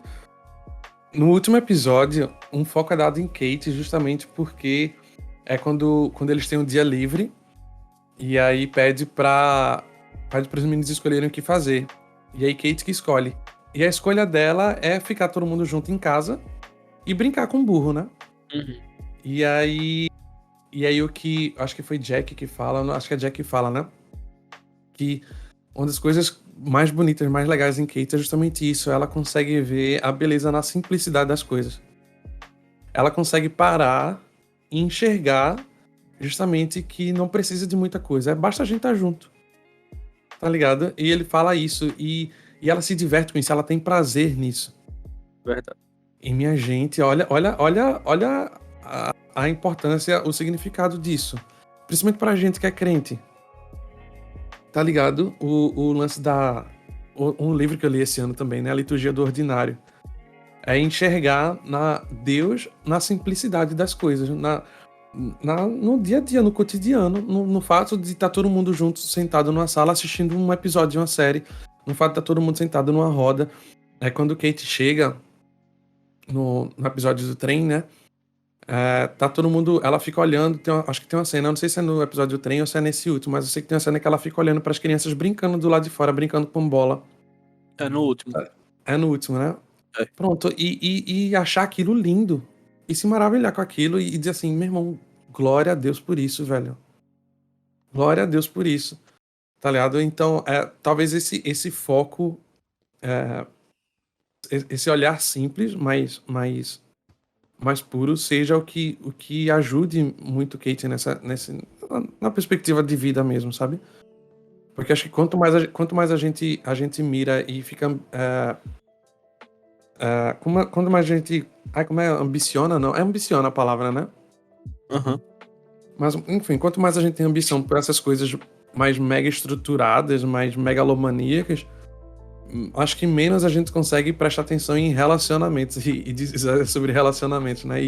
E qual a forma melhor de trabalhar relacionamentos se não for justamente parando para olhar como as pessoas se relacionam? Na simplicidade do dia a dia, né? Fala, amigo. Pegando o gancho disso que você falou aí da cena de final, de uma das cenas do episódio final de Kate, já puxando para a conclusão, sobre a importância, né, das pessoas que estão ao nosso redor, seja a família de sangue, biológico e de fato, ou da família de sangue por meio do sangue de Cristo que nós ganhamos. Uma das coisas que eu acho importantíssimas e que Kate fala, eu acho que foi o ponto crucial que ela assinou, outorgou de vez a mensagem de confiança que ela tinha nos outros, é exatamente nesse episódio final. Quando eles entram dentro de casa, no flashback, eles vão brincar de colocar. Como é o nome da brincadeira? Rabo do burro? Eu acho que é. Eu sei que é prender o rabo no burro, mas eu não lembro o nome da prender o rabo no brincadeira. burro, sei lá. A brincadeira Eu é essa. E aí ela sempre acerta. Ela é a primeira a brincar e ela sempre acerta. E aí quando tiram a venda, Jack pergunta a ela como é que ela faz pra ela acertar. Todas as vezes ela acerta de primeira. E aí ela diz que mesmo vendada, ela percebe, ela observa pra onde as pessoas ao redor delas estão indo e onde eles param. E ela só segue o caminho deles. E isso pra mim é um exemplo de confiança. Primeiro, ela confia muito nas pessoas que estão ao redor dela, e a gente, como cristão, a gente precisa confiar em quem está ao nosso redor, seja a nossa família sanguínea ou não seja os irmãos que Cristo nos deu, os nossos amigos. Mas isso também fala sobre a importância de deixar de prestar um testemunho, sabe? Eu sei que eu posso estar viajando demais nessa ideia, mas eu acho que a confiança de Kate em que Kevin e Randall eram sempre quem colocavam lá iam guiar ela para chegar até lá e colocar o rabo do burro, faz com que a gente perceba, por outro lado, a ideia de que a gente precisa deixar um testemunho para que as pessoas não olhem para a gente como referência. Nós não precisamos ser referência, mas nós precisamos apontar para Cristo. Então, se de alguma forma a minha vida for uma referência, uma ponte para apontar para Cristo, então já é válido, sabe? Eu preciso entender isso e ao mesmo tempo confiar nas pessoas que estão ao meu redor. Por mais que seja difícil, por mais que seja complicado, e a gente que e eu tenho muito esse problema. Às vezes eu confio demais, quebro a cara, e por isso às vezes termino não confiando de forma nenhuma e quebrando a cara também. A gente precisa saber dosar a medida dessa confiança. Primeiramente, eu acho que unicamente, talvez, na certeza de que a gente está confiando em seres humanos. E isso já justifica muita coisa. A gente está confiando em pessoas que podem errar. Mas ao mesmo tempo, a gente, sabendo que a pessoa pode errar, a gente não pode e não deve de forma nenhuma deixar de confiar. Eu confio em Eric, confio em Caleb e são meus amigos, são meus irmãos de caminhada e eu não tenho a menor dúvida de que eu posso confiar neles, sabe? Mesmo sabendo que eles estarão ao meu lado e que a qualquer momento podem errar. Mas eu confio neles e se em algum momento eu tiver vendados e eles estiverem me conduzindo para algum lugar, eu vou confiar neles. Razoável. E, Com certeza que vai. e aí, gente, nesse penúltimo episódio, foi um episódio muito doloroso. E eu acho que eu nunca mais vou conseguir olhar pra minha tatuagem da mesma forma. Porque todas as vezes que eu olho, eu lembro da música e essa música tocou na minha mente automaticamente assim que terminou de passar o episódio. Que é o episódio da morte de Rebecca. É um episódio muito significativo. Eu até conversei com o Eric assim que eu terminei de assistir. Ele é muito. Ele é muito simples no que ele tratar, que é tipo o processo de passagem, de despedida de Kate, de Kate não, desculpa, de Rebecca. Ela se despedindo, as pessoas indo no quarto se despedir dela. Quando Betty entra e faz aquele discurso dizendo que Eu já se chorei. inspirou nela. Eu já me acabei ali. Eu assim, Beto, você não tinha o direito de fazer isso comigo. Ai, Não tinha direito. e quando Betty olha e faz, mama, pode descansar que agora eu vou cuidar deles. É muito pesado e ao mesmo tempo é muito bonito. Mas, desculpa te interromper aí, Pedro, Pode falar, rapidinho. amigo. Eu preciso Não, me recompor. Mas então, aquele lance, assim, você só percebe a força de Rebecca, e esse foi um dos pontos que eu comecei a perceber de fato a força de Rebecca no discurso de Betty. Quando ela fala isso, ela fala, minha irmã, ele se foi e você deu conta desses três aqui, ó. E você segurou o barco, tá ligado? E aí você fica, meu irmão, é verdade, velho. Caramba, e você vê, por exemplo, pra mim, né, que Betty é uma pessoa, pra mim, é uma pessoa extremamente forte, né? E Demais. aí, e ver ela reconhecendo isso de Rebecca e falando, dizendo que aprendeu com ela. Aí que a ficha cai ainda, assim, caraca, velho. Pô, e aí pronto, aí dali pra frente foi só pra baixo.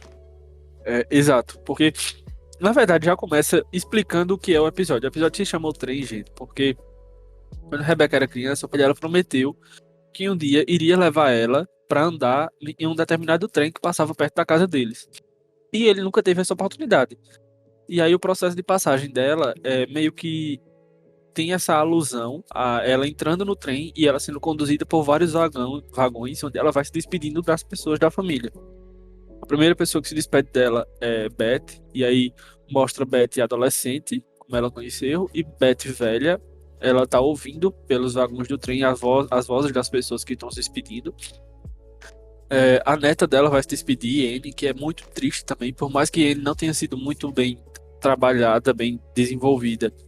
Mas tem cenas de Anne com Will, por exemplo, a cena quando quando o Will tá indo embora de casa na primeira temporada. E Anne acorda e vai se despedir dele. Eles têm uma conversa na beira da escada. Mas a série, quem conduz, inclusive, Rebecca, nesse processo é o Will, que eu acho que são 4 personagens que aparecem nesse episódio que conduzem ela nisso, né? O Will foi digamos assim, o mestre dos vagões. Ele vai levando ela de um por um. Quem tá servindo no bar é o médico que fez o Dr. Key, que foi Perfeito. o médico que fez a cesariana dela, o parto dela.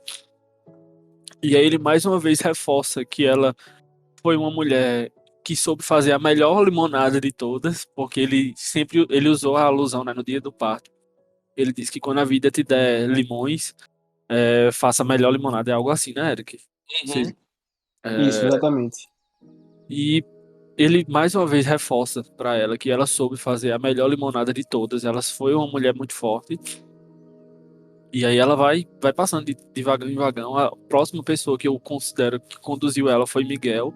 Só que como o Miguel já tinha meio que se despedido dela, foi muito rápida a participação de Miguel nesse episódio, mas ainda assim foi muito significativa porque Miguel foi a última pessoa que ela viu antes de entrar no último vagão. E aí quando ela entrou no último vagão, ela finalmente viu a filha que ela estava esperando o tempo todo para se despedir antes de morrer. E aí, antes dela entrar, ela fala que tá muito triste. E o Will diz a última frase dele na série, a última frase original, né? Porque teve uma cena dele nesse último episódio, mas foi com um diálogo que já tinha tido na primeira. E aí ele diz que se algo te deixa triste quando acaba, é porque deve ter sido maravilhoso quando estava acontecendo. E aí ela ri e entra no vagão, encontra a filha, que é quando finalmente Kate consegue chegar para se despedir dela. E aí ela se deita na cama e olha de lado. Quando olha, tá Jack, que foi o primeiro esposo dela, o primeiro amor dela. E acontece a cena que Eric falou agora há pouco, que Randall diz a ele, pede a ela, né, que diga olá a Jack quando ela encontrar ele. E aí ela aperta muito forte a mão de Jack. E no último episódio a gente vê que, de fato, no último episódio não, nesse mesmo episódio do trem, ela diz, termina com ela olhando pra Jack dizendo oi, o que Randall pediu. Só que tem uma continuação, no último episódio mostra o que aconteceu, um diálogo entre eles, desse processo da morte dela. Só que é muito... a minha tatuagem é a frase de Stop the Strain, de John Mayer, que foi a música que ficou... Minha mente me auto-sabotou assim que terminou o episódio e me fez lembrar dessa música, que é muito significativa pra mim. É uma música que, quando eu tava nos meus processos de crise depressiva, eu sempre me lembrava dela e eu sabia que era Deus que tava falando comigo, de me lembrar que eu não tenho controle sobre esse trem que é a vida. E essa alusão do último episódio de vida de Rebecca, já conduzindo para a morte dela, foi muito significativo para mim, mexeu muito comigo. E talvez, por mais que eu fale aqui, eu possa morrer no Bendito Podcast falando sobre esse episódio, eu acho que eu nunca vou conseguir explicar o quão significativo foi para mim esse último episódio. Por isso, velho, eu acho que a gente precisa ter muito em mente de que a vida tá passando como um trem. E chega num período de inverno que às vezes os trilhos estão congelados e a gente não tem para onde ir e a gente só passa frio. E a gente acha que tá sozinho no frio, na névoa, e a gente não tem mais para onde ir, mas a gente precisa entender que quem tá no controle dessa embarcação, quem tá no controle dessa locomotiva não é a gente. E que a gente não tem como fazer nada. Se tiver triste quando acabar, feito o Will falou, é porque no decorrer da passagem, no decorrer da vida, foi muito bom, foi muito maravilhoso e foi muito. Foi algo que nos contentou, sabe? Então, que a vida da gente seja isso, essa constante alegria, não por nós mesmos, nem para nós mesmos, mas que seja uma constante alegria que glorifique ao Senhor e que até nos momentos de dor, nos momentos de tristeza, a gente se lembre de que Cristo nos chamou, nos deu uma família imperfeita, assim como os Pearsons, nos deu irmãos adotivos, irmãos de todos os povos, línguas, nações, que nos alegram durante a vida e que nos momentos de despedida a gente vai se entristecer, mas que a gente vai ter a promessa de que no futuro, no porvir, a gente ainda vai estar com eles. E é isso, velho. A gente não vai conseguir parar esse trem, mas o Senhor é quem tá no comando de tudo. Amém. Perdão Amém. pelo choro, gente, é porque esse episódio mexe muito comigo. Essa música mexe muito comigo, eu já falei no Comum a Todos, mas é porque realmente esse episódio bateu assim, pesado. Quando eu terminei, eu acho que eu passei uns 10 minutos dentro do quarto chorando, saí, fui contar a minha mãe, caí no choro no meio da cozinha. E minha mãe chorando, só em ouvir. Então, assim, assistam This Is Us. Se você ouviu esse episódio até aqui, pegou todos esses spoilers, eu tenho certeza que você vai assistir, você vai se emocionar da mesma forma como se você não tivesse conhecido a história, como se você não tivesse ouvido nada. Assista This Is Us. É uma série que todo mundo deveria assistir antes de morrer, porque ela fala muito e ela ensina muito sobre a vida. Concordo, recomendo. Assiste, agora vá com calma. Não assiste tudo de uma vez, não. Vai com calma, vai com calma. Vai com Caleb, calma. Caleb maratonou essa sexta temporada. Caleb, diga aí a sua Maratonei. dica. Dê sua dica de não assistir Olha, tudo, maratonar. Se você não gosta de chorar, nem assista pra começar. Eu brinco muito que This Is Us foi uma coisa que despertou muito meu lado sensível, tá ligado? Eu sempre fui muito Fechado. fechado, Sem é coração. verdade, sem coração também. Me conheces bem. Sempre fui muito fechado, sem coração, como o Rubinho disse, mas This Is Us foi quem despertou esse meu lado, assim, sabe? Meu lado mais sensível, mais aberto, mais com coração, né, Rubinho? Exato. E olha, eu indico demais, gente, indico demais, de verdade. Se for pra assistir, assiste devagarzinho, tá bom? Assiste com um copinho de água do lado e com o lencinho do outro. E assim, gente, sem preconceito, não vá. Porque muita gente diz que This Is Us é novelão e tudo mais, e daí que seja novelão, não tem nada não. Mesmo se for, tem nada não, assista. E tipo, meio que pague pra ver, tire suas próprias conclusões. A Globo não faz um negócio desse, não. Não é Dê novelão, oportunidade. Eu digo assim, dê oportunidade pra conhecer, pra aprender. Assim, enfim. Mas se bem que eu acho que quem vai assistir quem vai ouvir esse episódio já vai ter assistido a série, porque também se não tiver, vai pegar um monte de spoiler de coisa aqui que a gente falou. Verdade. Então, é isto. É isso. Bom, então é isso, gente.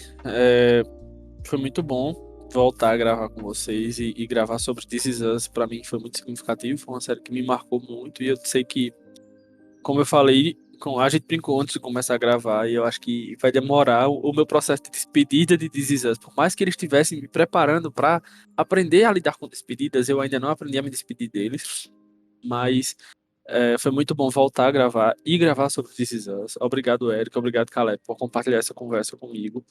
Eu que Eu sei agradeço. que a gente ainda vai conversar bastante sobre isso, sobre This Is Us, talvez. Eu queria gravar um episódio pra cada personagem, né? Sério mesmo. Valeria. Ou, com certeza, daria uns Valeria episódios muito, de 50 minutos sobre cada personagem aqui. Valeria demais. Demais mesmo. Inclusive, antes de terminar, eu queria dizer duas coisas. Primeiro, que você ore pelo nosso estado de Pernambuco e também por Alagoas, que são dois estados que foram afetados por intensas chuvas. Eric, inclusive, é da região metropolitana de Recife. Beto, a mesma coisa. Nicole também. Então, assim, que você ore pelo nosso estado, ore por Alagoas. Se você puder ajudar de alguma forma, além de orar, ajude também. Tem muita gente precisando. E a segunda coisa que eu queria dizer é que esse episódio teria um convidado, mas que vai ficar para a próxima. Eu não sei se ele vai ouvir, eu não vou citar nomes, porque assim, vou deixar no mistério. Mas eu não sei se ele vai ouvir. Se você que é convidado, que foi convidado para esse episódio, que se ouvir, estiver ouvindo, um abraço para você, ele admira demais. E eu estou muito animado para que a gente grave com você um episódio aqui do Bendito Podcast. E é isso, gente. Muito obrigado. Nos acompanhe nas nossas redes sociais, interaja com a gente, acesse o site. Comente nossos posts, fale com a gente no direct, no privado, enfim, onde você quiser. Um cheiro pra vocês e até a próxima. Tchau, gente. Até a próxima. Valeu, gente. Um cheiro. Deus abençoe.